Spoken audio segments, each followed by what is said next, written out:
মাঝে মাঝে মনে হয় তোমাকে ব্যাঙের মতো করে খেয়ে ফেলি। কি দেখো, চুল। চুলের উপর পড়ে থাকা আলো, মেঘ গলে সব আলো তোমার চুলে এসেছে। কারণ জীবনে কোথাও ফোকাস না করলে, মনোযোগ না দিলে সাকসেসফুল মানুষ হতে পারবা না। ওকে, ইওর হাইনেস। আমার বাসায় বিয়ের আলাপ হচ্ছে। কার? আমার বাবার। কি বলো? কিন্তু আঙ্কেলের এখন বিয়ে করা কি প্রয়োজন? সবকিছু যোগ যোগ যোগ হিসেবে নিতে নিতে সিরিয়াস টপিক গুলো যোগ মনে হয় তোমার, তাই না? Sorry sorry sorry sorry sorry, আর মজা করবো না। আমি বুঝতে পেরেছি বাসায় তোমার বিয়ের কথা চলছে। হ্যাঁ, এখন তুমি জানতে চাচ্ছ এই বিষয়ে আমি কি করব, কি বলতে চাই, তাই তো? তুমি আমার জন্য অনেক ইম্পর্টেন্ট। আমি আমার পুরোটা লাইফ তোমার সাথে থাকতে চাই। তুমি কার সাথে কথা বলছো জানো? আমি ঘুষখোরের সাথে কথা বলছি। Shut up! তোমার বাবা মা তোমাকে কোনো শিক্ষা দেয়নি? আঙ্কেল প্লিজ, বাবা মাকে নিয়ে কথা বলবো না। Shut up! তুমি আমার বাড়িতে এসে কথা বলছো, আমাকে অপমান করছো। আপনি বাবা মাকে নিয়ে কথা বলবো না প্লিজ। তোমার বাবা মা হচ্ছে অশিক্ষিত, মূর্খ, এবং তুমিও তাই হয়েছো। কি মানুষ নাকি জানোয়ার? সে তখন থেকে দেখছি বাবা একটা কথা বলে তুমি কথা বলেই যাচ্ছ বলেই যাচ্ছ বলেই যাচ্ছ। কেন, কি সমস্যা তোমার? উনি একটা বয়স্ক মানুষ, উনি না হয় তোমার কোনো কথায় বিরক্ত হয়েছে, তাহলে একটু মুখটা বন্ধ করে রাখো। প্রফেশন নিয়ে কথা বলছি। মুখ বন্ধ করো কাইজার। কাইজার বাসা থেকে বের হবার। কিছু তো একটা হয়েছে, বলো আমাকে। অফিসের একটা ফাইন্যান্সিয়াল প্রজেক্ট নিয়ে অনেক বড় ঝামেলা হয়ে গেছে। পুরো প্রজেক্টের রেসপন্সিবিলিটি ছিল আমার উপর।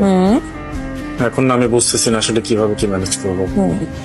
আচ্ছা, তো ম্যানেজার স্যার তো তোমাকে অনেক স্নেহ করে, উনি কোনো হেল্প করতে পারবে না? স্যারকে বেশ কয়েকবার বলছি, স্যার কেন জানি বারবার বিষয়টা অ্যাভয়েড করে যাচ্ছে।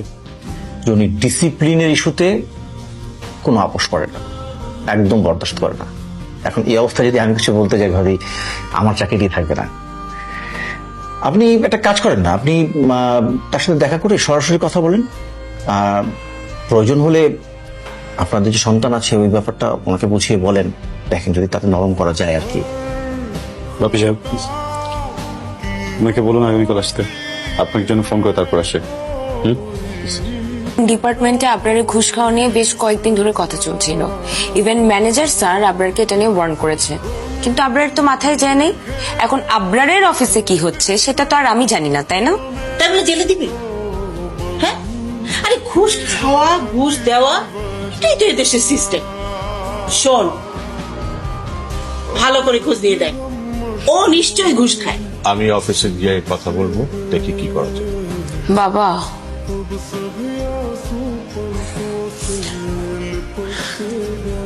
ও যদি তোমাকে আবার অপমান করে?